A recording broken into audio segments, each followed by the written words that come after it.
got weed in safes, I got weed in states, I got weed in states, I got weed in vapes, I got weed in case, I got weed in closets, gotta close the drapes. This that plug talk, not no plug walk. You could Google me, that's plug talk. Like 101, this how the plug walk. Kanye shrug walk, you ain't want talk, who to call? Been growing like since a weight talk, a long weight talk. My niggas know what is bait talk, we all late talk, who to call? You know who to call, my niggas know who to call. Alright, Plug Talk, so I just want to get into this video and show you guys how I would address if I was actually concerned, right, about the actual coax or whatever it's called, this little protective skin layer. How would I address it, okay? I like to use a baby pin and sometimes I use a tweezer. I'm just going to show you guys what I would do and how would I go about it. So first thing, you always want to take off the shell, and the easiest way to take off the shell that I find, trust me, I do it all the time. I have never uprooted a clone or killed a clone. But yeah, I'm fragile with my hands, right? I'm not a brute beast or like a fucking wildebeest or a cow in a China shop, okay? But you see when you close a tweezer, it automatically opens, and that's all you got to do. So I like to put one finger, and it's usually my pointer finger on my left hand, just to keep it in place. If you have one of these pointy tip tweezers, the one with the very point is much easier. You just go in, right, and you just let it open up the shell. I didn't really have to do that. It was going to do it anyways. This seed actually popped, I think, a little less than 24 hours ago. All we gotta do now, hopefully it's on camera, you guys can see, I'm trying to tilt it for the camera here. It got that little skin on it, right, that foreskin, the shell skin.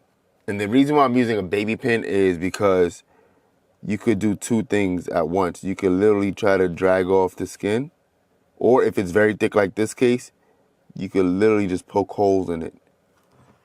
So one thing I am noticing with this one thing I'm noticing with this seedling is that the stem is red, and this is sterile soil, so I gotta do my job and give it some CalMag today.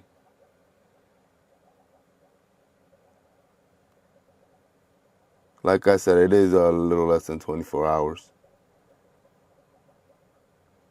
Okay? Wow, that was a little nerve-wracking, but we did it, right? Now it's definitely gonna grow. Let me try to focus in a little bit more so you guys can see something real quick. All right, my Plug Talk family. Welcome back to yet another episode. Hold on, I gotta keep doing these intros. I'm not used to doing it live, but you don't get it. You still don't get it, do you? Nah, you don't get it. All right, so now we could kick off this episode, and boy, oh boy, we got one that popped out the soil. I'm looking now and I'm just happy, okay? So let's do a quick walkthrough. I noticed that when the seed popped through the soil, it had a little bit of red stems, and that's, I've never really seen it that red coming out of the soil. So it needs CalMag. So what I'm gonna do, I'm gonna top dress, yes, it's a top dress, the 1-day-old plant, and it's not going to be crazy. I think I'm gonna use like 1/8 of a teaspoon for that of craft blend, literally something super minute, but just to give it a little bit of push, because that soil is super sterile right now. So the first thing that you definitely want to do is use anything, could be a pencil, anything with a point, and I want to just move all these big ass pumice pieces out of the fucking way. So I'm gonna just put it in the tray for right now, right? And again, if you have soil that isn't this heavy on the pumice, you really don't have to worry about this. It only happened to me once, right? Where I realized one of my seeds didn't grow because a big ass piece of pumice was on top of it. Yeah, be very gentle and just get it in the hole, right? And that's that. You want to find some more soil or just peat moss, right? And you just want to get it right on top. You really don't even got to pat it down, because when you water, the gravity of the water will actually do the work for you.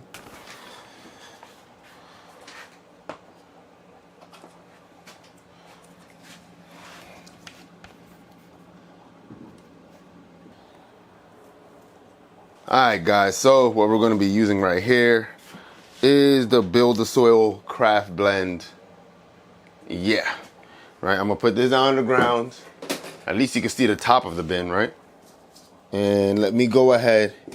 I'm literally only going to be giving each of these 1/8 of a teaspoon, maybe a 1/4 teaspoon. Now, 1/8 of a teaspoon is exactly what it needs. You don't want to overdo it, and it should look evenly sprinkled out. It doesn't got to be 100% on the surface area. Right? You don't got to cover the whole pot, but this is all you need. This is the only thing that I do use that isn't organic is the cow mag. I really haven't found a good substitute for it. Everything in organics is like, I'm pretty sure there's new products now, but everything just takes literally like 2-3 months to break down. Oyster shell flour is not something that is readily available. It takes like 2 to 3 months. I'm low-key tempted to give it more than 5 mLs. Like, I'm gonna give it 6, only because I know there's absolutely none in there. I wonder if this shit gonna explode on camera. Look what happened. The microbial life in here just been taking the oxygen from the container. This is like real life shit in here. Please don't blow up. I'm literally taking oxygen from the goddamn container. That's crazy, bro. I gotta let the container breathe. This shit is real life, bro. I gotta let the container breathe, bro. Shit, the microbes in here was feeding on oxygen. That's nuts. Where's the 1 ounce line? This gotta be 1 ounce or a little less. I know it's damn well not 2. That's enough. Now, can I get this back? I don't even want it back in there. And we got some Rootwise elixir, the enzymes to help everything like get where it needs to be, 3 to 5 mLs per gallon. Damn, nigga, letting these shits live. All these microbes, the film layer and everything, that's crazy. That's crazy. All right, Plug Talk. So we about to wrap up this episode, or wrap up this segment, I should say. You can see I had to do a little bit of modding for my time-lapse camera, but we got it, and the resolution isn't the greatest, right? But we'll make it work, right? That's the whole point. So you guys can see what's going on, the nice little setup we got in here. I got in a little bit of some solution, or I said solution. I got in a little bit of some water. I'll go ahead and dump the water probably tomorrow. But yeah, everything's looking good. And this is what it's going to be like until in the next 72 hours. So it's Thursday night now. Saturday night, who knows when I'm going to come back to take a look at everything. But around that time, Saturday night, Sunday morning, we'll check back. Obviously, I'm going to be in here to turn on the water. I turned off the humidifiers. So let me go ahead and do that real quick. Turn this bitch back on. For the sake of the camera, I had them off. I keep it at 75% humidity. I might invest in a commercial humidifier. I don't know. I don't need it. These two definitely do the job. And yeah. All right, chat. We out of here. And we'll be back in a few more days. Your place. I got weed in safes, I got weed in states, I got weed in states, I got weed in vapes, I got weed in case, I got weed in closets, gotta close the drapes. This that plug talk, not no plug walk. You could Google me, that's plug talk. Like 101, this how the plug walk. Kanye shrug walk, you ain't want talk, who to call? Been growing like since a weight talk, a long wait talk. My niggas know what is bait talk, we all late talk, who to call?